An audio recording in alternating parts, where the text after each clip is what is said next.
It is Saturday, December 30th, and I'm back here in New Orleans yet again. I've actually lost track of the days because they've kind of gotten pretty monotonous, and I've pretty much, until I checked my computer, didn't know it was Saturday, nor did I know it was December 30th. So I bring that information to you as I have just found it. Today was an awesome day. It really was, and I'm really excited just about kind of everything that today held. And I want to talk to you a little bit about dinner tonight, because that's really one of the biggest things that I've come to learn this entire trip was something that happened at dinner tonight. So bear with me. After practice and we got all showered and ready to go, we actually went out for a team dinner. And we went to this place called Mulattes. M-U-L-A-T-E-S, actually is how it's spelled. And it's right across from the New Orleans Convention Center. Now, I don't know if any of you remember, but the Convention Center was actually one of the big things on the TV when Hurricane Katrina hit, because people were trapped inside from all the flooding. You see, the Superdome isn't exactly the highest point in New Orleans, and so the places around it actually suffered quite a great deal during the flooding. And so we ate at Mulattes, and by the way, it was Cajun food. And it's about time we got Cajun food. I was getting sick of barbecue, and I needed some down-home New Orleans cooking, and we got it tonight. And oh, it hit the spot. At the end of the meal, the owner of the restaurant came and spoke to the entire team and pointed out a table that was in the corner of the restaurant that he'd brought out just for us to see. And it was a table, well, I guess I should start with the story that when Katrina hit and they evacuated, they were looted. And they lost $2.2 million worth of assets and furniture and things of that nature. And so they're just getting this restaurant back in the full swing of things now. And so they brought a table out that was left over from Katrina. And the fact that the table survived was amazing, but what was written on the table was what really, I mean, just pounded on my heart. And that was a bunch of messages, seemingly written by you know, like a schoolgirl, anywhere from probably 10 to 15 by the handwriting. And all it said was, you know, hundreds are dead, thousands are stranded. And it had her name and the date, because she didn't know if she was going to actually get out.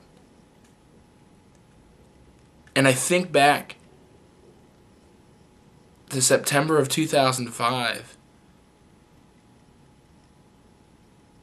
and I realized that I wasn't going through anything like that. And at that moment, I don't know what I was doing. Gosh, I may have been at practice getting ready for something. I don't know. I may have been just sitting in class, taking for granted every moment that I have. And there were people dying, people stuck in that convention center with no running water, with no food, no medical supplies, overheating. And it just brought me back and really gave me a reality check about life in general.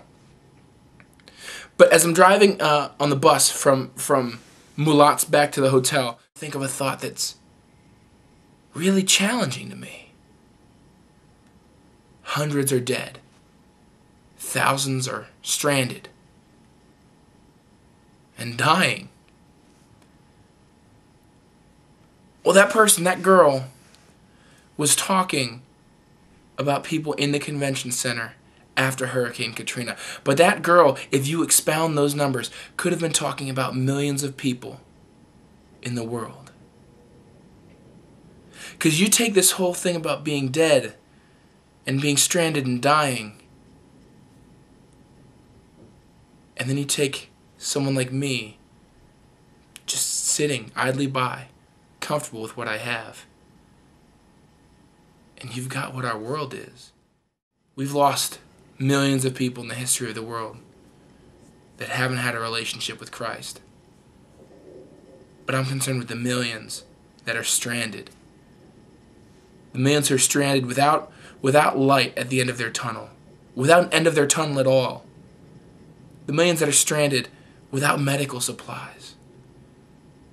The millions that are stranded without that relationship with Christ. And though their words may not say it, their souls are screaming for someone to help.